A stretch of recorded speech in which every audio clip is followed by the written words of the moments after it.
Gracias, señor presidente. Buenos días. Miren, nosotros en el Grupo Parlamentario por Andalucía estamos de acuerdo con la moción en términos generales. Es verdad que la consideramos un poco tímida. También podemos entender el sentido que ha guiado su redacción, que lo que viene es a pedir que se cumpla la ley de 2017. Tampoco es mucho más ambiciosa. Una ley que, como ha recordado el portavoz del Partido Socialista, se aprobó sin ningún voto en contra, que no es lo mismo que por unanimidad, porque el Partido Popular en ese momento no consideró votarla a favor y se tuvo que conformar con una abstención. Y eso que todavía no estaban presentes en esta Cámara los negacionistas de todo, los terraplanistas, los que no creen en nada, y en ese caso el Partido Popular disimuló un poco mejor cuáles son sus posiciones reales sobre este tema. Ahora ya no pueden hacerlo porque les tienen a ustedes ahí. Miren, a mí me parece que esta moción transmite cierta sensación de añoranza del grupo proponente por un Partido Popular con el que durante un tiempo llegó a pactos de Estado, con el que un tiempo se pudo caminar años después de la transición, pero me parece que estamos en un momento ahora de bifurcación histórica, un momento relevante en el que ese Partido Popular ya no existe. Miren, es un partido, no lo olvidemos, que ha derogado leyes de memoria en aquellas comunidades autónomas donde gobierna con Vox. Y lo ha hecho además a pesar del reproche de la ONU. Sin pudor, le da exactamente igual, siguen adelante con ello. Y han escuchado aquí, por parte del PP, Gobierno moderado del Partido Popular de Andalucía, algún reproche a esas derogaciones de leyes de memoria histórica en otras comunidades autónomas, porque yo no le he escuchado ninguna. Es verdad que aquí no las derogan, pero es que aquí no lo necesitan. Con no aplicarlas tienen suficiente, tienen su mayoría absoluta y un grupo que le compra todas las gracietas, por lo tanto no hace falta ni derogarla porque ni siquiera la aplican. Mire, antes de que empecemos a ruborizarnos con las intervenciones que nos van a seguir del Partido Popular y de Vox, en la que hablemos y se tergiversen todos los hechos de lo que supuso esta ley, del hito que supuso en 2017 la aprobación de esta ley en Andalucía, hay que recordar que estamos pidiéndole que cumpla con la memoria histórica a un Gobierno que, sin ningún pudor, otra vez, contrata los servicios de una fundación ultraderechista para que vayan a los institutos de enseñanza secundaria a enseñarles historia, a darles charlas a nuestros niños y niñas sobre ¿qué? Sobre la desaparecida banda terrorista ETA. Eso sí, pero la memoria histórica no, porque se ve que eso es algo que no va con ellos. Le estamos pidiendo esto, que cumplan la ley, a un partido que en Madrid borró los versos de Miguel Hernández del Memorial de las Víctimas de la Guerra Civil y que está reponiendo nombres franquistas en sus calles y monumentos. Por eso, señorías del PSOE, nosotros pensamos que, entendiendo su posición, y vamos a apoyar la iniciativa como no podía ser de otra manera, creemos que cuando existen momentos como este de bifurcación histórica tan relevantes, en temas como el de la memoria hay que ir más lejos, porque ellos no van a comprar nada, porque ellos están ahora mismo en el negacionismo más absoluto, porque no tienen que disimular, porque tienen mayoría absoluta y porque si no Vox encima les come terreno. Mire, el Partido Popular de hoy está más cerca de Milei, está más cerca de Trump o del Estado genocida de Israel que de aquel grupo que se abstuvo, aunque fuera tímidamente y por vergüenza, de la Ley de Memoria Histórica del 2017 de Andalucía, que fue pionera y que fue un ejemplo a seguir, ley que no se ha aplicado desgraciadamente. Está crecido y lo estamos viendo todos los días en La Nación, en las Cortes Generales, porque utiliza todo lo que tiene a su mano para criticar al Gobierno legítimo, al Gobierno sociocomunista. Y habla de amnistía y habla de golpe de Estado sin pudor. ¿Y qué es lo que hacen cuando no tienen las instituciones por derecho propio, por votos? Utilizan todos los resortes del poder mediático y financiero y judicial para tratar de contraponerlo al legítimo poder, al legítimo Gobierno que se han dado los ciudadanos españoles. Y lo hace pues no permitiendo la renovación del Consejo General del Poder Judicial. ¿Por qué? Porque como no tiene mayoría suficiente para poner lo suyo, sí tengo para bloquearlo. Y lo bloqueo y aquí no se renueva el Consejo General del Poder Judicial hasta que yo gane otra vez y tenga suficientes votos para poner a los míos, que eso es lo que está pasando.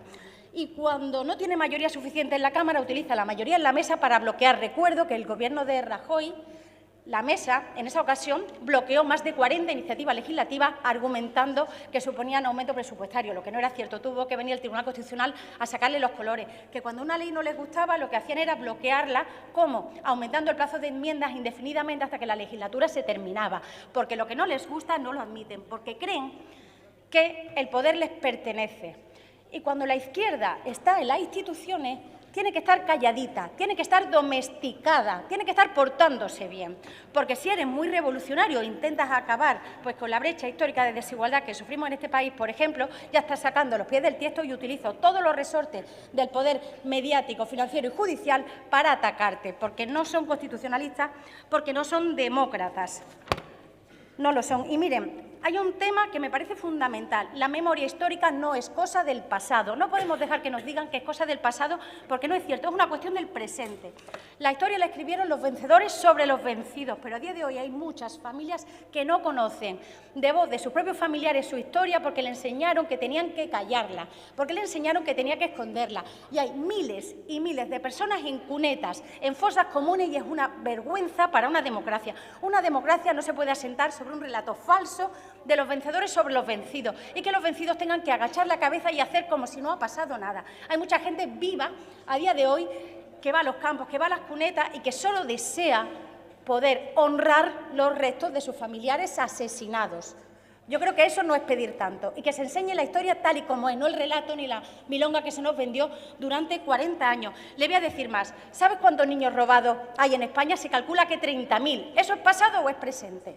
Eso no es memoria histórica, 30.000 niños y niñas robados en España, que ayer se registró una iniciativa legislativa precisamente para tratar de solucionar, crear un banco de ADN, una fiscalía especializada y poner fin. Porque ¿qué niños se robaban? Cualquier niño o niña no. ¿Qué niños se robaban? Los niños del bando vencido, de Madres Rojas. ¿Y a dónde se daban? A familias bien que no podían tener niños, en colaboración con la Iglesia, que era más franquista que el propio Franco. Hay que decirlo, todo eso ha pasado en este país y no se ha sabido hasta ahora y todavía no se nos permite investigarlo porque tenemos que hablar de concordia, porque hubo dos bandos. ¿Saben una cosa? Dos bandos solo hubo en la guerra, porque cuando había un gobierno legítimo republicano y hubo un golpe de Estado, ¿dónde están los dos bandos? Un golpe de Estado frente a un gobierno legítimo, para empezar. Luego hubo una guerra y vale, hay dos bandos y todos cometen atrocidades. Y cuando acaba la guerra, ¿dónde están los dos bandos cuando acaba la guerra?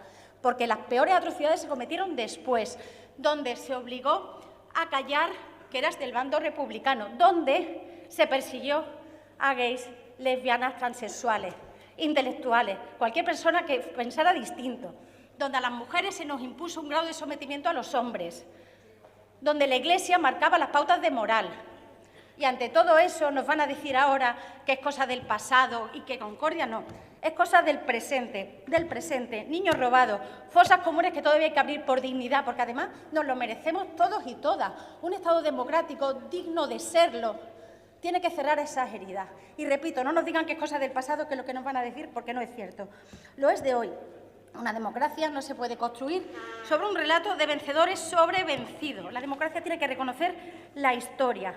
Y miren, y volviendo a la iniciativa, que como les decía, me suena a cierta añoranza, pensando que a lo mejor el Partido Popular, porque es tan descafeinada, porque además es un partido constitucionalista, legalista, amante del orden, en teoría, como no va a cumplir la ley, pues no la cumple, no la está cumpliendo. El Partido Socialista viene y con la mejor de las intenciones dice al menos que la cumplan, ¿no? Y habla, por ejemplo, de recuperar los recortes en financiación. Ya con eso nos conformaríamos, pero es que había que aumentarlos, porque ni siquiera los que estaban previstos entonces eran suficientes. Se pide algo tan simple, oye, vamos a dar instrucciones que el 14 de junio es el Día de la Memoria Histórica Andaluza, que se va a hacer en los centros educativos, o es que no se va a hacer nada, o es que se van a dar el día antes para que no dé tiempo a organizar nada. ¿Qué pasa? Que la memoria no es algo, es que dice la ley que hay que celebrarlo y hay que enseñarla. Entonces resulta que es que los gobiernos cumplen o no las leyes en función de si las aprobaron o no, o si les gustan o no. Pues a mí me parece que tienen que cumplirla. Y luego, me gusta mucho que haya una mención expresa a Picorreja como lugar de memoria histórica. Saben que es la mayor fosa después de la de Srebrenica en Europa, que se dice pronto. Los historiadores decían que se podrían encontrar unos 1.000 cuerpos, se han encontrado unos 10.000 y de ellos 1.786, a día de hoy, 1.786, con signos evidentes de represión y de haber sido asesinados. Podríamos seguir, porque es que hay que cambiar el nombre de todavía 40 centros educativos andaluces que tienen nombre franquista. Es una deshonra que eso siga así. Tenemos que cambiar todavía los callejeros, calles y barrios que todavía estén en Andalucía, que tienen nombres que no nos merecemos, Y, bueno, tendríamos que abrir, se han abierto unas 100 fosas comunes de 798, que creo que hay catalogadas en Andalucía. Necesitamos abrirlas todas y abrirlas pronto para que haya gente que se pueda ir a descansar en paz sabiendo dónde descansan los restos de sus familiares, que no se trata más que de eso. En consecuencia, todo este asunto provoca dolor y provoca dolor. Hoy no es cosa del pasado, se trata de memoria democrática desde el punto de vista de los valores que una Constitución, un sistema democrático debe defender. Así que, señores del PSOE, no se confundan, porque el Partido Popular del pasado no va a volver. Y para terminar, porque fueron, somos, porque somos, seremos.